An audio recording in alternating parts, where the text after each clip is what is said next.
আলাইকুম। আমার হাঁসের বাচ্চাগুলার অনেক খিদা লাগছে, যার কারণে ওরা একদম পাগলামি করতেছে খাবারের জন্য।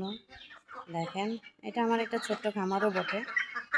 দেখেন, ওরা খাবারের জন্য পাগলামি করতেছে। আমি এখনো খাবার দিইনি। কালকে প্রচুর বৃষ্টি হয়েছে, ওরা গোসল টোসল করে এসে একদম পরিপাটি হয়ে গেছে। এই যে দেখেন, মাশাআল্লাহ আমার সবগুলো হাঁসের বাচ্চাই রয়েছে এবং কি বড় হয়ে গেছে।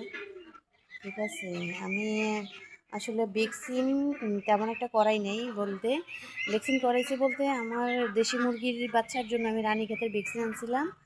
তো 600 বাচ্চার ভ্যাকসিন, 300 করে 600 মুরগির বাচ্চারা করানোর পরে আমি আমার হাঁসগুলাকে খাওয়াই দিছি।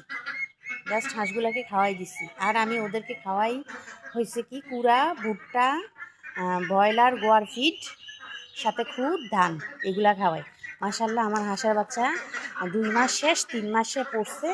ওরা কত বড় হয়ে গেছে মাশাআল্লাহ। দেখেন দেখেন কত বড় হয়ে গেছে ওরা। আমি দূর থেকে দেখাইতেছি, কাছ থেকে দেখাইলে তো আরও বড় হইতো। ওরা মাশাআল্লাহ দেখেন কত বড় হয়ে গেছে। আসলে ব্রয়লার গোয়ার পিঠটা খাওয়াইলে আপনার অনেক উপকার হয়, আপনার রোগ প্রতিরোধ ক্ষমতা অনেক বেশি হয়। কারণ আমি ব্রয়লার গোয়ার পিঠটা খাওয়াই আমার অনেক উপকার হয়েছে, যে আমার ভ্যাকসিনও তেমন একটা করানো লাগে না। ব্রয়লার গোয়ার পিঠটা খাওয়ানোর পরে আমি অনেক উপকার পাইছি, ভাষায় প্রকাশ করার মতো না। তো আমার এই ছোট্ট খামারটার জন্য দোয়া করবেন। আসসালামু